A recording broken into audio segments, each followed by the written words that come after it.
Здравствуйте, уважаемые областной универсальной научной библиотеки имени Сабита Муканова. Вы все прекрасно знаете, что указом президента 2013 года в Казахстане мы отмечаем День семьи в сентябре. Поэтому поздравляю вас. И самое главное, я хочу сказать, чтобы каждая семья имела прочный фундамент, чтобы действительно наши дети были одаренные, и чтобы благодаря крепкой семье процветал наш Казахстан. Сондықтан баршаларыңызды осы мерекемен шын жүректен құттықтаймын. Негізі қазақ халқында айтады, отан отбасынан басталады деп. Расында да қандай өте мағыналы ой. Біздің мемлекетіміздің дамуы, біздің экономикамыздың мықтылығы, біздің әлеуметтік салада дамуымыз расында да отбасылық институтқа байланысты.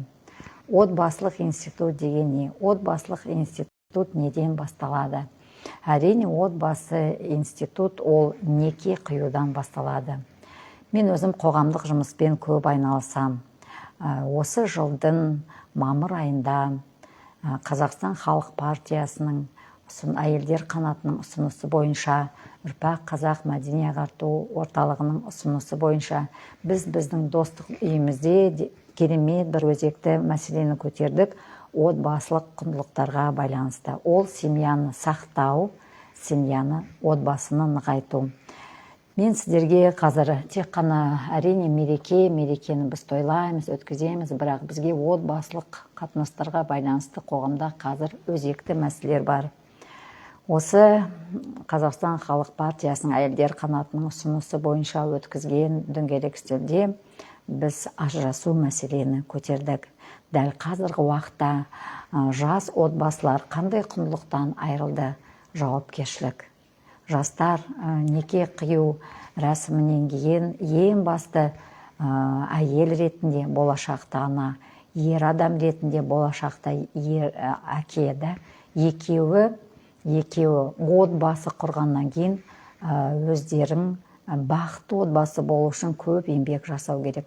Бірақ сол дөңгелек үстелдің нәтижесі мындай болды. Дөңгелек үстелге медиаторлар, облыстық соттың судьясы, содан кейін психологтар, отбасы психологтар, қоғамдық қайраткерлер, басқа мамандар қатысты. Сонда біз осындай шешімге келдік.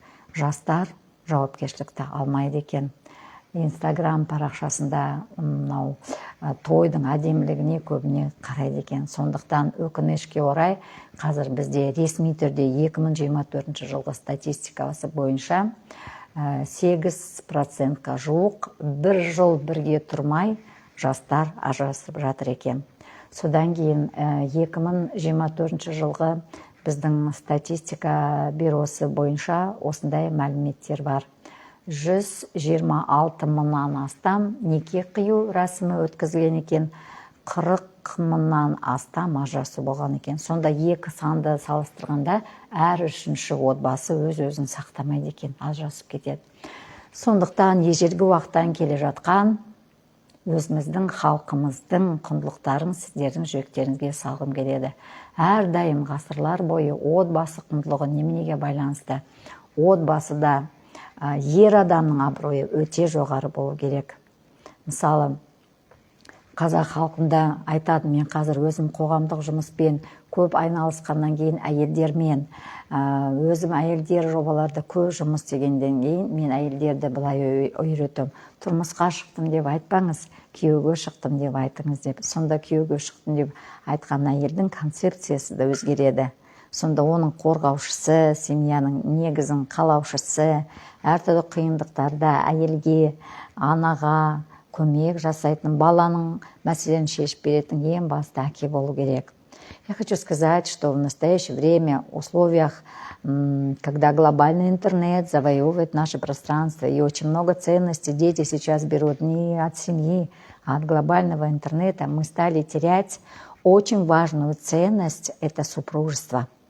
Супружеские отношения. И на сегодняшний день, сейчас я приводила статистику, согласно которой каждая, допустим, более 123 тысяч заключено браков органами РАКС по Республике Казахстан, данными Национального бюро по статистике Республики Казахстан.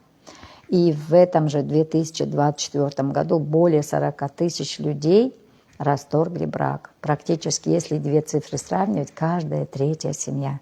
Это очень тяжелая статистика. На сегодняшний день я хочу порекомендовать каждой женщине быть просто в выполнении своей миссии, потому что когда мы создаем семью, мы становимся женой, мы становимся мамой, потом с годами, допустим, я уже бабушка, да, и так далее. То, что нам дано как духовная ценность женщины, это никогда нельзя утрачивать. Самое главное в семье – это женская энергия.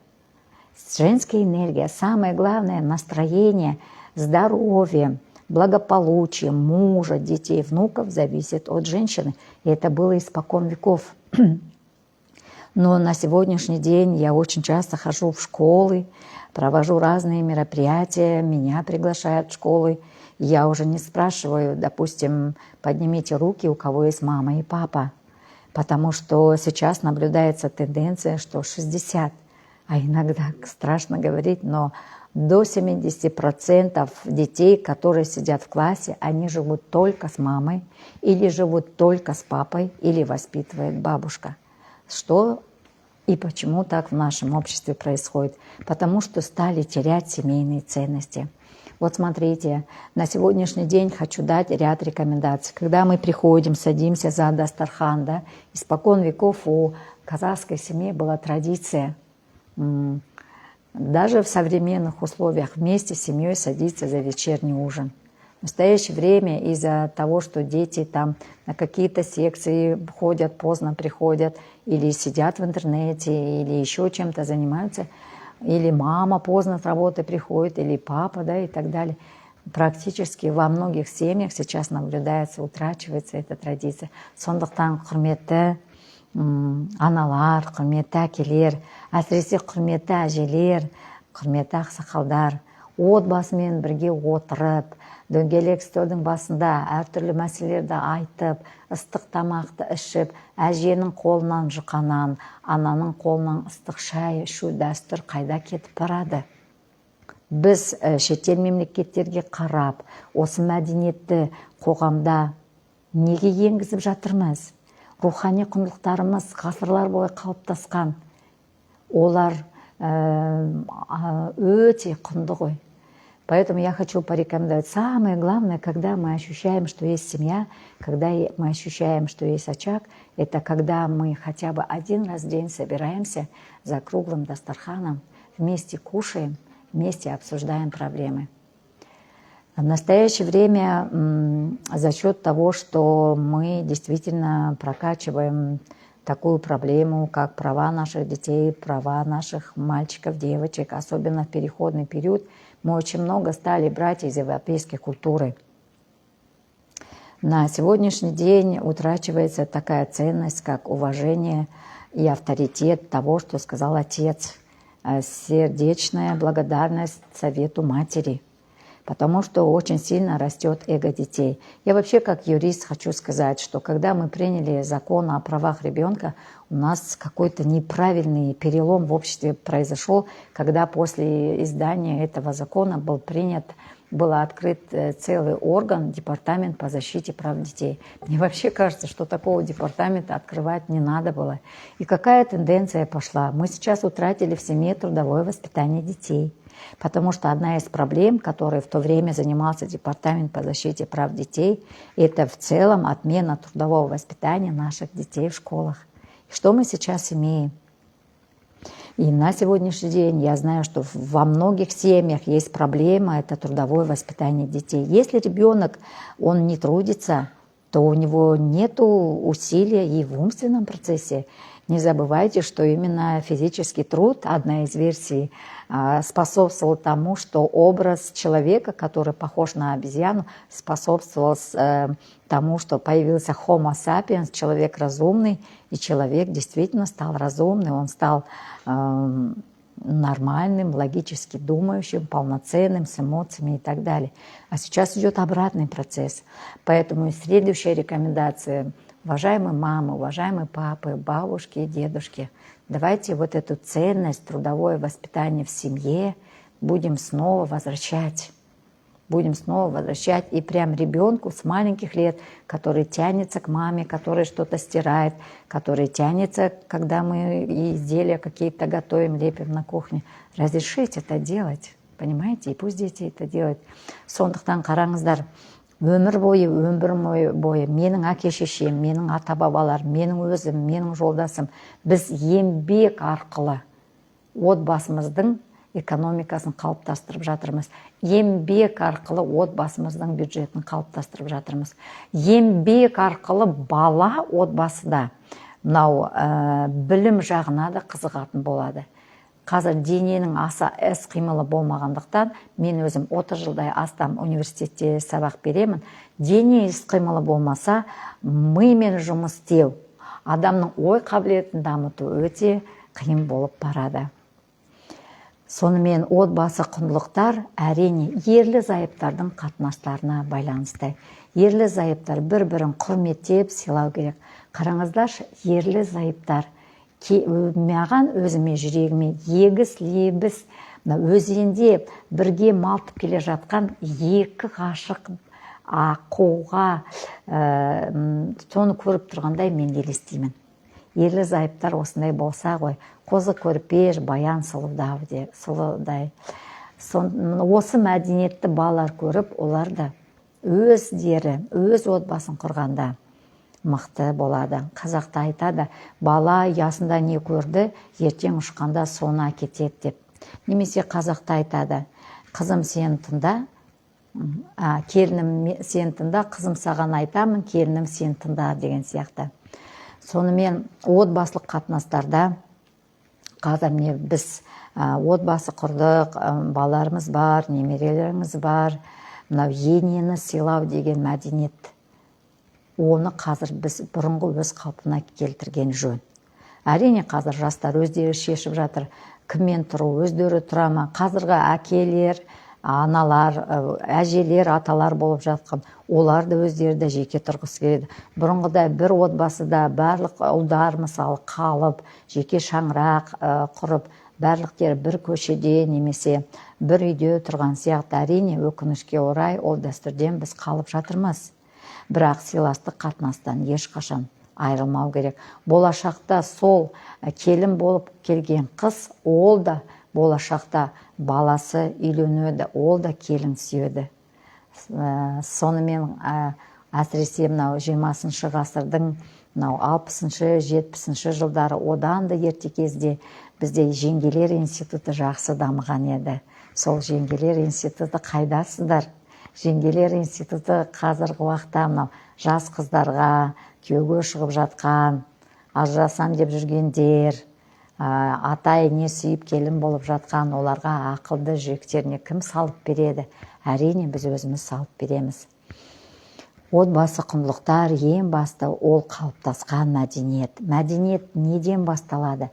Мен ана ретінде үйде не істеймін? Өзімді қалай күтемін? Күйеуіммен қалай сөйлесемін? Балаларға тамақты қалай дайындаймын?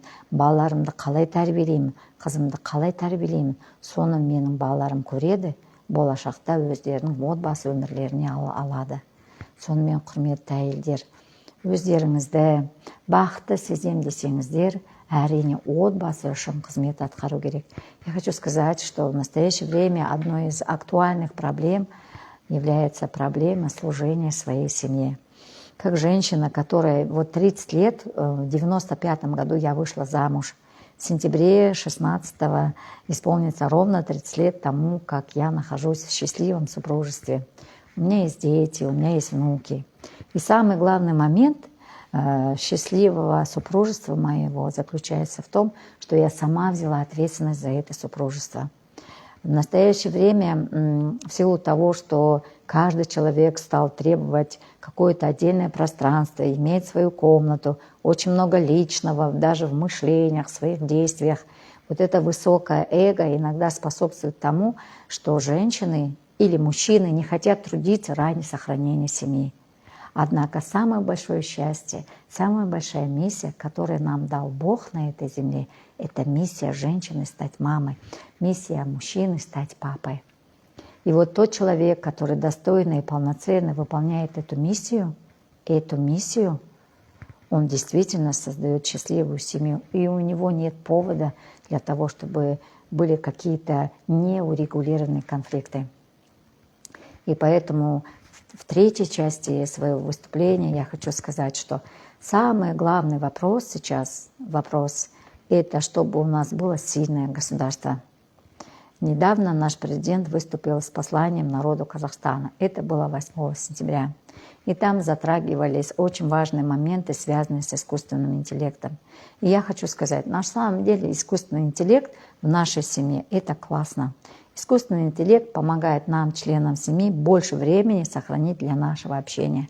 Это не значит, что наши дети, наши внуки постоянно должны находиться в пространстве интернета со своими гаджетами и так далее, и так далее.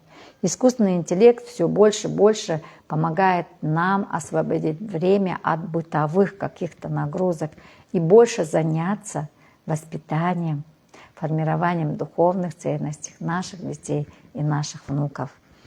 И последнее я хочу сказать. Никакой искусственный интеллект, конечно, не заменит чувства человека. Самое главное, вот чувства, эмоции, эмоциональный интеллект, эмпатия развиваются у нас, у женщин, как матерей, развиваются у мужчин, как у отцов, только в условиях семьи. Я знаю очень много профессий, когда человек не может себя открыть в этой профессии.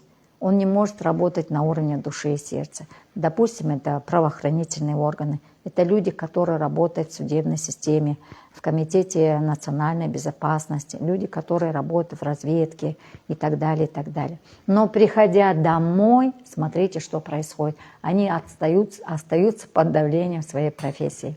И поэтому хочу сказать, когда я учитель и прихожу домой, милая мама, будь просто мамой и бабушкой для своих детей и внуков.